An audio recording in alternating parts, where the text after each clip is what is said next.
Episode की starting में grand Prince तैयार हो जाते हैं हिंजू से शादी करने के लिए। वे बोलते हैं सबसे पहले हम दोनों को पब्लिक में जाकर ये कंफर्म करना होगा कि या हम दोनों कपल हैं। नेक्स्ट सीन में हिंजू एंड ग्रैंड प्रिंस दोनों एक साथ महल में एंट्री करते हैं। सभी मीडिया वाले उनकी फ़ोटो क्लिक करते हैं। तभी नेक्स्ट सीन में रॉयल सर्वेंट आती हैं और बोलती हैं क्वीन मदर ने आपको कुछ अर्जेंट बात करने के बुलाया है, जिस वजह से उन्होंने खाना भी नहीं खाया है। प्रिंस हिंजू से कहता है तुम इतने रूम में आराम करो, मैं क्वीन मदर से मिलने जा रहा हूँ, और चला जाता है। नेक्स्ट सीन में क्वीन मदर प्रिंस को डांटती हैं कि तुम्हारा ये सब करना ज़रूरी था क्या? ये सब करते हुए तुम सॉरी फील नहीं करते हो? तुम हिंजू को लेकर यहाँ तक आए हो, कहीं तुम इन अफवाहों को गलत साबित करने के लिए तो नहीं आए हो? प्रिंस बोलता है नहीं, मैं तो यहाँ पर अपनी शादी कंफर्म करने के लिए आया हूँ। बाहर आकर प्रिंस राइटमैन से बोलता है तुम यहाँ क्या कर रहे हो? तुम्हें तो मैंने हॉल को गार्ड करने के लिए बोला था और हिंजू पर नज़र रखने के लिए। नेक्स्ट सीन में मजिस्ट्री हिंजू के द्वारा दिए हुए नूडल खा रहा होता है। तभी ग्रैंड प्रिंस आते हैं और बोलते हैं तुम यहाँ क्या कर रहे हो? फिर मजिस्ट्री बताते हैं मुझे नींद नहीं आ रही थी। हिंजू ने बोला कि खाली पेट नींद नहीं आती है, इसलिए मैं ये खा रहा था। तभी ग्रैंड प्रिंस कोर्ट लेडी को बुलाता है और बोलता है मजिस्ट्री को अपने साथ ले जाओ। कोर्ट लेडी मजिस्ट्री को अपने साथ लेकर चली जाती है। ग्रैंड प्रिंस हिंजू पर काफ़ी गुस्सा होता है, बोलता है अगर मजिस्ट्री को कोई इंडाइजेशन की प्रॉब्लम हुई तो क्वीन मदर तुम्हें ही टारगेट करेगी। वैसे भी क्वीन मदर ने हमारी रिक्वेस्ट को डिनाई कर दिया है। हिंजू ग्रैंड प्रिंस से पूछती है अगर इन फ्यूचर मेरे इन लॉज ने मुझे टारगेट किया और मुझे बुली किया तो तुम किसकी साइड लोगे? हिंजू बोलती है जवाब तो दो, क्योंकि वो तुम्हारी फैमिली है इसलिए तुम कुछ नहीं बोल रहे हो। प्रिंस मुस्कुराता है और बोलता है मैं तुम्हारी ही साइड लूँगा, ताकि लोगों को यकीन हो जाए कि हम दोनों कपल हैं। तभी मेड आ जाती हैं और बोलती हैं प्रिंस आप हिंजू को यहाँ पर नहीं सोने दे सकते, हमारे पास अदर रूम और सर्वेंट के रूम भी हैं, वहाँ पर भेज दीजिए। प्रिंस बोलता है यह कोई सर्वेंट नहीं है। तभी हिंजू आती है और बोलती है मुझे कुछ कॉटन के कपड़े भी चाहिए, मेरी स्किन सेंसिटिव है। सीन में दोनों ग्रैंड प्रिंस और हिंजू सेम बेड पे सोए रहते हैं। प्रिंस बोलते हैं तुम यहाँ कंफर्टेबल तो हो, सोफे पे सो सकती हो। हिंजू बोलती है नहीं मैं ठीक हूँ। पूरी रात दोनों ब्लैंकेट खींचते खींचते सो जाते हैं। मॉर्निंग में राइटमैन आकर प्रिंस को जगाता है कि आप अब तक सो रहे हो, टाइम तो देखिए। प्रिंस बोलते हैं हिंजू कहाँ है? वह बोलता है कि वो तो ऑलरेडी जा चुकी है। हिंजू ऑफिस पहुंच जाती है। तभी सेक्रेटरी और अदर पर्सन देखकर चौंक जाते हैं कि हिंजू तुमने तो कल वाली ड्रेस ही पहन रखी है। वह बोलती है ये मैंने जानबूझ के पहनी है ताकि लोगों को कंफर्म हो जाए कि मैंने आज रात बाहर गुजारी है। नेक्स्ट सीन में लॉर्ड इन प्योंग खून चीज स्टिक के साथ मजिस्ट्री से मिलने के लिए आते हैं और पूछते हैं तुम्हें नींद अच्छी आई, कोई दिक्कत तो नहीं हुई रात को सोने में? वह बोलता है नहीं मुझे नींद नहीं आई। लॉर्ड इन प्योंग पास्ट का सीन याद करता है जहाँ पर लेट किंग बोलते हैं मुझे डर लग रहा है। लॉर्ड बोलते हैं तुम राजा हो, तुम्हें डरना नहीं चाहिए। तभी वहाँ पर ग्रैंड प्रिंस आ जाता है। लॉर्ड इन प्योंग उन्हें रोकता है लेकिन वे नहीं रुकते। वह किंग से बोलता है अब आपके साथ जो होगा उससे तुम्हें खुद डील करनी होगी, मैं तुम्हें ऑलरेडी एक मौका दे चुका हूँ। तभी प्रेजेंट में लॉर्ड इन प्योंग मजिस्ट्री से बोलते हैं डरिए मत, तुम्हारे दादाजी हमेशा तुम्हारे साथ हैं और यहीं हैं। नेक्स्ट सीन में हमें ग्रैंड प्रिंस दिखाई देते हैं जो कि अपने ऑफिस में रहते हैं, मंथली अप्रिसिएशन रिपोर्ट पर काम करते हैं। तभी अचानक उसके बीच में एक फ़ोटो आता है जिसमें ग्रैंड प्रिंस और उनके लेट ब्रदर रहते हैं, तो वह उसे देखकर थोड़ी देर रुक जाते हैं। नेक्स्ट सीन में हिंजू को दिखाया जाता है जो कि ऑनलाइन कमेंट्स को रीड्स कर रही होती है ग्रैंड प्रिंस के साथ अपने रिलेशनशिप को लेकर। भी सेक्रेटरी आती है और बोलती है तुम्हारा होटल आउटफिट सोल्ड आउट हो चुका है और हम फिर से फर्स्ट स्पॉट पर हैं सेल्स में।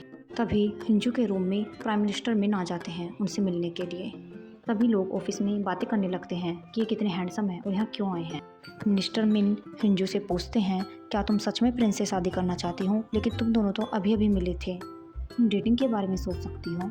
हिंजू बोलते हैं हाँ मैं हमेशा से ही उसके साथ होना चाहती थी। रॉयल फैमिली प्रिंस की शादी किसी और से कराना चाहती है तो इसलिए मैं चाहती हूँ कि मैं भी प्रिंस से शादी कर लूँ। वैसे भी तुम प्राइम मिनिस्टर हो, मैं चाहती हूँ कि तुम हमारी शादी को अप्रूव करो। ग्रैंड प्रिंस बातें करता रहता है कि 300 देशभक्तों को बुलाना है। तभी राइटमैन आ जाता है और बताता है कि क्वीन मदर ने बीमार होने का बहाना बनाया है, अगर कोई एल्डर बीमार होता है तो सेलिब्रेशन के बारे में बात नहीं कर सकते। तभी हिंजू का कॉल आता है। वे बोलती हैं कि तुमने आर्टिकल पढ़ा? आर्टिकल आने के बाद तुरंत रिमूव हो गया। तभी हिंजू के पीछे कुछ हाई स्कूल की लड़कियां आती हैं और उसके ऊपर अंडे फेंक कर मार देती हैं। नेक्स्ट सीन में प्रिंस का राइटमैन आता है और उन्हें क्वीन के बीमार होने के कारण क्वीन का काम करने के लिए बोलकर चला जाता है। वहीं दूसरी तरफ हिंजू हाई स्कूल की लड़कियों की क्लास लेती है, बोलती है कि तुम्हें खाना रॉयल मैजेस्टी देते हैं क्या? वे बोलती है नहीं, बट हमें स्कॉलरशिप देते हैं। तो हिजू बोलती है ये स्कॉलरशिप तुम्हें पढ़ने के लिए दी गई है, ना कि अंडे खरीदने के लिए। तुम हाई स्कूल की लड़कियां हो, इसलिए मैं तुम्हें छोड़ देती हूँ, वरना मैं लीगल एक्शन लेती। तो ये लड़कियां डर जाती हैं। नेक्स्ट सीन में मिनिस्टर मिन को दिखाया जाता है जो कि प्रेयर कर रहे होते हैं चर्च में। फादर मिन से पूछते हैं तुम तो बिजी थे, तुम कैसे आ गए? तो वह बोलता है कि मेरे एक दोस्त की शादी है, मैं इसलिए आया हूँ, लेकिन मैंने कुछ अच्छी प्रार्थना नहीं की है। तभी मिनिस्टर मिन पास्ट का सीन याद करते हैं, कैसे हेजू युनसुक के बैग में से की चुरा रही थी। तभी फिर टीचर को आता देख उन्हें बोलते हैं कि आपको प्रिंसिपल ने प्रिंसिपल रूम में बुलाया है। तो टीचर वहाँ चली जाती है। इस तरह से मिनिस्टर मिन ने हिंजू की मदद की थी। हिंजू की चुरा कर खुश होकर चली जाती है, बट हिंजू को नहीं पता है कि मिनिस्टर मिन ने ही उसकी मदद की थी। नेक्स्ट सीन में हिंजू अपने अपार्टमेंट में आती है तो वह देखती है उसके फादर वहाँ पर ऑलरेडी होते हैं। जो अपने फादर से पूछती है आपको कुछ चाहिए पीने के लिए, तो वे मना कर देते हैं, बोलते हैं इतनी फॉर्मेलिटी मत करो। फिर बोलते हैं तो आप किस लिए आए हो?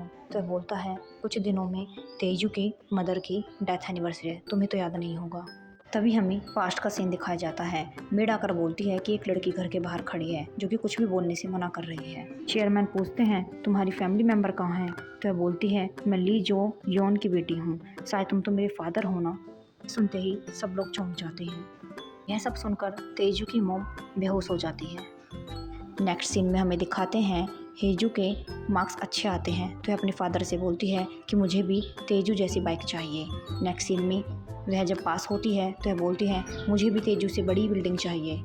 हाई स्कूल में पास होने पर वह बोलती है मुझे भी आपकी जायदाद में हिस्सा चाहिए। इस तरह से उसके फादर उसे मौक करते हैं कि तुम एक लालची हो, तुम्हारे लालच का कोई अंत नहीं है और ये सब तुमने अटेंशन पाने के लिए ही किया है। हेजू को गुस्सा आ जाता है। वह बोलती हैं क्यों ना मैं तेजू को ही मार दूं, कम से कम नर्क में तो मुझे अपनी जगह मिल ही जाएगी। वैसे भी मैं हमेशा से ही लोगों के अगेंस्ट ही लड़ती आई हूँ। अपने फादर से बोलती है जो भी होगा आपके साथ अच्छा ही होगा, और ऐसा कहकर वह चली जाती है। उसका फादर गुस्सा हो जाता है। नेक्स्ट सीन में हिंजू को दिखाया जाता है जो काफ़ी दुखी होती है और वह ड्रिंक कर रही होती है। तभी प्रिंस का कॉल आता है। वह हिजू से पूछता है तुम ठीक तो हो ना? तो हिजू बोलती है मैं तुम्हें कल कॉल करूं। ऐसा कहकर वो फ़ोन कट कर देती है। हिजू काफ़ी दुखी दिखाई दे रही थी। हिजू के इस तरह से फ़ोन रखने पर ग्रैंड प्रिंस थोड़ा सैड हो जाता है। नेक्स्ट सीन में हिजू पास्ट सीन रिमेंबर करती है, कैसे हर चीज़ में अच्छा होने के बाद भी उसके फादर ने उसे कभी अप्रिशिएट नहीं किया। उसके फादर बर्थडे प्रेजेंट के रूप में तेजू को बाइक दे रहे थे तो वह बोलती है कि मेरे भी अच्छे नंबर आए हैं, आप मुझे भी एक बाइक देना।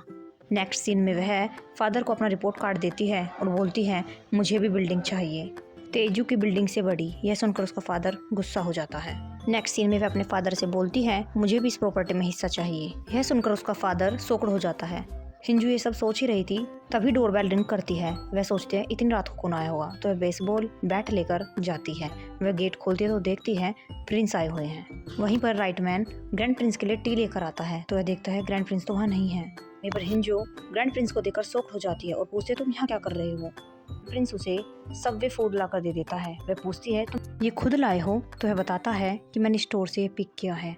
उस डिश का नाम स्पेशल स्यों हिंजू कोम्बो था। यह सुनकर दोनों हंसने लग जाते हैं। प्रिंस बोलता है फ़ोन पे तो तुम्हारी वॉइस थोड़ा लो आ रही थी, वैसे तो तुम ठीक दिख रही हो। तो वह बताती है आज का पूरा दिन मेरे लिए बहुत थकान भरा था।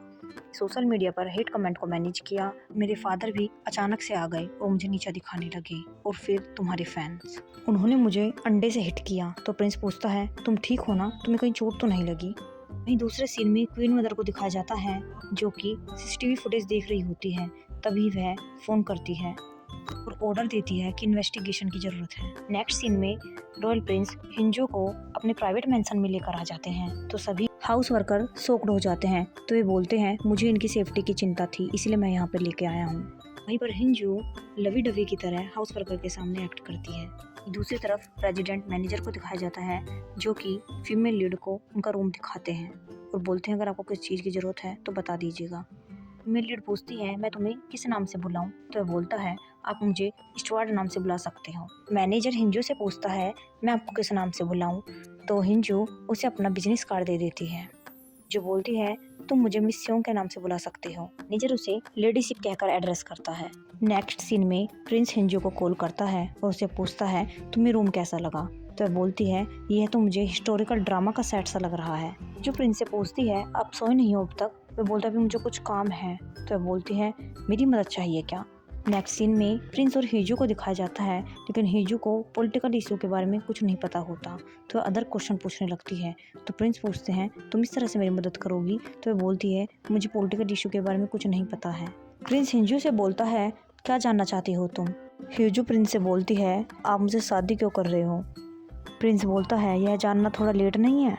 प्रिंस बोलता है क्योंकि तुम्हारे पास पैसे हैं और तुम्हारे पैसे रॉयल्स की टैक्स पे करने में हेल्प करेंगे, और दूसरा ब्यूटी, और अगर मेरी इच्छा सिंहासन पर बैठने की होगी तो मुझे पता है सब लोग मेरी निंदा करेंगे, लेकिन मुझे लगता है एक तुम ही हो जो मुझे समझ सकती हो। नेक्स्ट सीन में हमें क्वीन मदर दिखाई देती है जो कि रेडी हो रही होती है, साथ ही साथ वह कुछ प्लॉटिंग भी कर रही होती है आग लगने के इंसिडेंट्स को लेकर। वह रॉयल इन्वेस्टिगेटर को रॉयल प्रिंस के मैंसन में भेज देती है इन्वेस्टिगेट करने के लिए।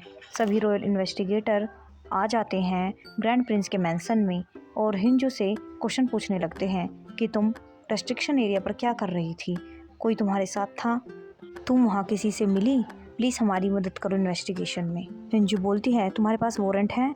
रॉयल इन्वेस्टिगेटर बोलते हैं तुम एक सस्पेक्ट हो, तुम रॉयल्स के लिए खतरा हो सकती हो, इसीलिए हमें वारंट से पहले इन्वेस्टिगेशन की ज़रूरत है।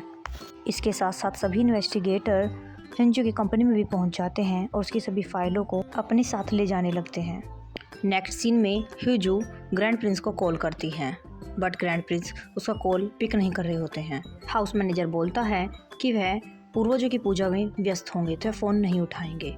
तो हिंजू अपनी सेक्रेटरी को कॉल करती है, बट मैनेजर बोलता है सिविलियन का पैलेस में जाना मना है, कुछ खास दिन के अवसरों पर ही सिविलियन अंदर जा सकते हैं। इन्वेस्टिगेटर हिंजू को अपने साथ महल ले जा रहे होते हैं इन्वेस्टिगेट करने के लिए। हिंजू नाइट ड्रेस, क्रॉक्स और ग्लासेस लगाकर उनके साथ चली जाती है महल में।